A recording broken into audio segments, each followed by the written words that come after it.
Candidate 5 with me, Navdeep Kaur Marwa. Hope you're all having a good time today. Today, I take you through the top headlines of our edition today.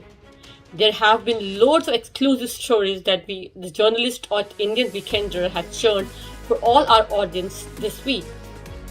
One of the top stories that has been bothering all the migrants as well as Kiwis living in New Zealand has been the high cost of fuel that we all are witnessing, and also the high cost of groceries. We all know that the fuel has touched $3, which must have been unheard, say, a couple of years ago. And if you go to a supermarket, the number of groceries that you would buy in $100, say 2 years back, would be much more than what you would buy this time. So in our story, we look at why there has been high cost of products and what does it mean for the Kiwis? And is it the consumers are going in the storm of things, as it seems that the high cost is going to go up, up and up. In another very interesting story, we're talking about the pandemic. It's 11th of March today, and it was exactly 2 years ago when World Health Organization declared COVID-19 as a global pandemic. In our story, we look at how the coronavirus has changed the world wide over, the traveling, the eating, or just being at home, isolating. And we look at the vaccination rate across the world and how New Zealand and of course India is faring there in terms of number of cases and also number of deaths. In another very interesting story by my colleague Sandeep Singh is about how increasing number of crimes and robberies, especially in the retail sector, are scaring the people. The latest one to witness a burglary is Krishna Jewellers in South Auckland's Papatoetoe. It was just 2-3 days ago when at night around 2 a.m. 6-7 people came and burgled the shop in a way that everything, the glass was shattered and it was beyond recognition. This incident has, of course, scared everybody, and the people in Papatoetoe especially are asking the government to do something about the law and order situation. Probably some more police officers would do, or having a police van. So do read the story to find out what is the need of the hour. Another very interesting story is about, we all are aware about the Russia and Ukraine crisis and how Russia has invaded Ukraine. But did you know that if you have a KiwiSaver account here in New Zealand, that is also being impacted by the crisis far away in Ukraine and Russia? Yes, you heard it right.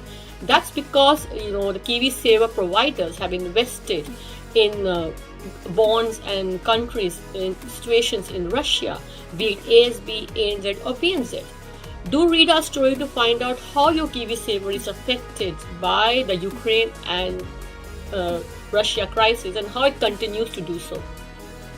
Moving on, in a very other interesting story, we have started a series on women entrepreneurs, considering that March 8th was International Women's Day. And in first of a series by my colleague Preeti Garude is Ranjana Patel. She's a known Kiwi entrepreneur who has been doing great, be it Shanti Nivas or East Tamaki Healthcare. Read her interview to find out what motivates her, her message to women, and much more.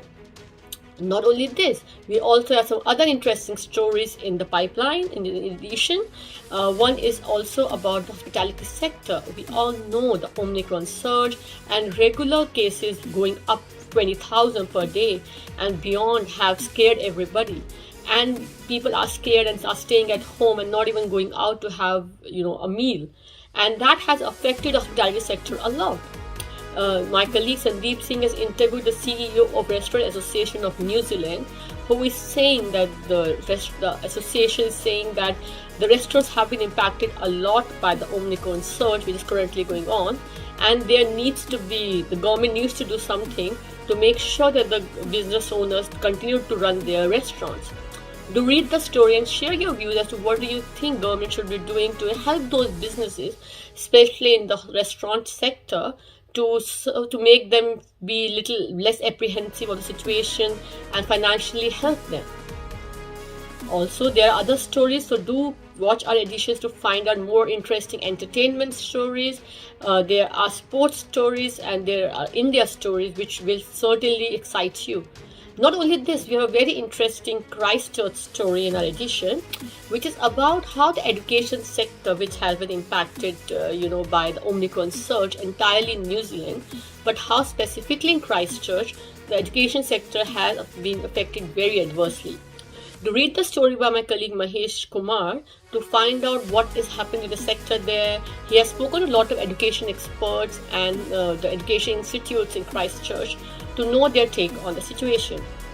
Not only this, if you haven't got our edition, the physical edition, go near your shop and get your physical copy, or do log on to www.indianweekender.co.nz to find all the latest news. Thank you and have a great day. Enjoy yourself and be safe.